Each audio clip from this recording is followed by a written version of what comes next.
Sir, that's the 5th one today. The same identical message. 2 history bombs, do the Cold War in one take? But what does it mean? History bombs, huh? It's gotta be the Russians, their spy network. Maybe something to do with the Manhattan Project. I gotta take this to the president. Hey guys, I've got this. Who's that guy? Pass me the mic, I'm coming through. So you thought there would be peace after World War II? How could you be so naive to believe that we've seen the worst of the 20th century? On one side, the communist USSR, the capitalist USA. Hoorah! The tension's about to blow sky high at the Potsdam Conference 1945. We did it, Stalin. Chalked up a win, and we've each got a nice little piece of Berlin. My victory, Truman. Your troops arrived late, but at least I've seized the Baltic states. So you're gonna pull back? Time to take stock? What? Are you jealous of my Eastern Bloc? So you want Russian help to defeat Japan? Well, actually, I've got an explosive plan. The Potsdam Agreement split Germany and Austria into 4 occupied zones as an iron curtain fell across Europe. This was the only time Truman and Stalin met face to face. Just 1 week after the conference, Truman unleashed America's top secret nuclear weapons on Japan without informing Stalin, fueling mistrust between the former allies. This is George Kennan, reporting from Moscow, ma'am. Eyes only for Truman, a long telegram. It must be America's firm intention to contain Soviet global aggression. This is Novikov reporting from United States. Tell Stalin we must spend whatever it takes. The US are clearly laying foundations for total global domination. Kennan's long telegram influenced the Truman Doctrine and Marshall Plan, which provided aid to countries threatened by Soviet communism. The US sent aid to Turkey and Greece, but when they tried to introduce the Deutschmark in Germany, Stalin blockaded supplies to West Berlin.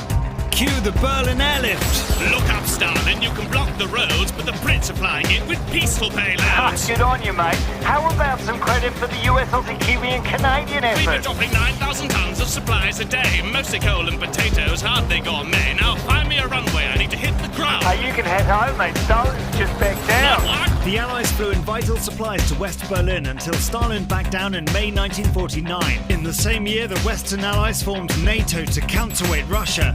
But that winter, the balance of power was about to shift dramatically east. Comrade, welcome to the Soviet Union, and kudos on your communist revolution. And so a new era for China begins. I need good news to take back to Beijing. An alliance together, if I may say so, would surely put it right up NATO. Let's renew the Sino-Soviet alliance. Agreed. Now, you like rocket science? Stalin and Mao renewed the Sino-Soviet alliance, presenting a seismic shift in geopolitics. What's more, the USSR secretly tested their first nuclear weapon.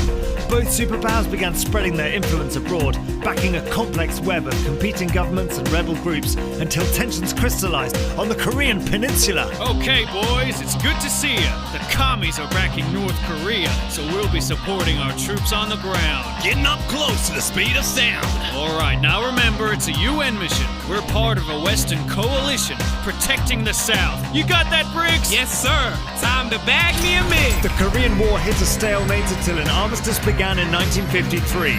North and South Korea were split along the 38th parallel, a line that still divides the country today. Over the next decade, tensions escalated further and the conflict became truly global. Are you paying attention? Let's go. Stalin died and Truman lost power. In come Khrushchev and Eisenhower. The Warsaw Pact binds the Eastern Bloc, but the Russian and Chinese bond is rocked. In '56, the Hungarian uprising is smashed by the Russians. The world's realizing that these superpowers crush those who oppose. As the CIA ruthlessly hunts in the shadows, the space race makes for a dazzling sideshow. As Khrushchev cranks up the pressure from Moscow in the Berlin crisis, you probably guessed they put up a wall to split East and West. And just before you begin to relax, an island off Florida has just unpacked a lethal arsenal of Soviet nukes. The world holds its breath, and I'm gonna puke. My fellow Americans, as a Soviet mover to put a boatload of nukes on the island of Cuba. It would appear that Moscow has fed us lies, and I will not stand idly by. Now I know what you're thinking, last year wasn't great. The Bay of Pigs was a big mistake, but after careful thought, the decisions be made. We'll stop Moscow ships with a naval blockade. For 13 days, the world held its breath as Washington and Moscow communicated via unreliable back channels. Despite some close calls, Khrushchev agreed to remove the weapons if Kennedy removed his own missiles from Turkey. Meanwhile, on the other side of the world, an ill-advised proxy war was growing out of control. Well, good morning, Vietnam.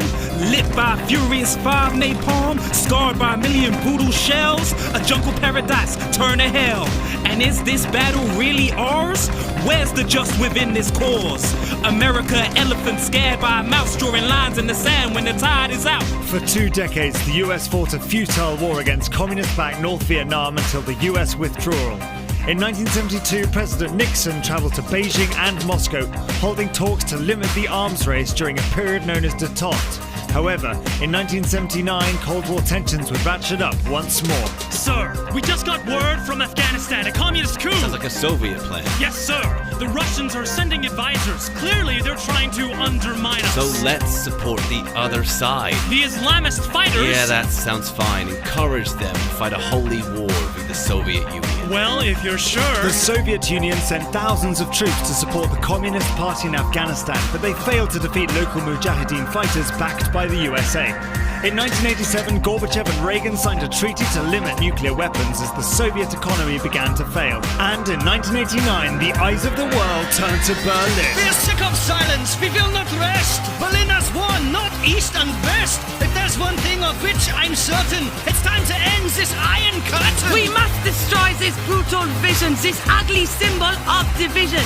East and West, join the call. Hey Gorbachev, tear down this wall! In 89, the wall came down, and Eastern Europe stood its ground with a sweeping wave of revolutions against their Soviet institutions. Finally, after 50 years of proxy wars and nuclear fears, the world began to heal the scars of countless battles near and far. And present day, fast forward the clock, we're still living with the aftershock. This global war for domination affected almost every nation. So don't assume this war was cold, that it didn't take a human toll. For the millions who died for their nation states, let us learn from their fate.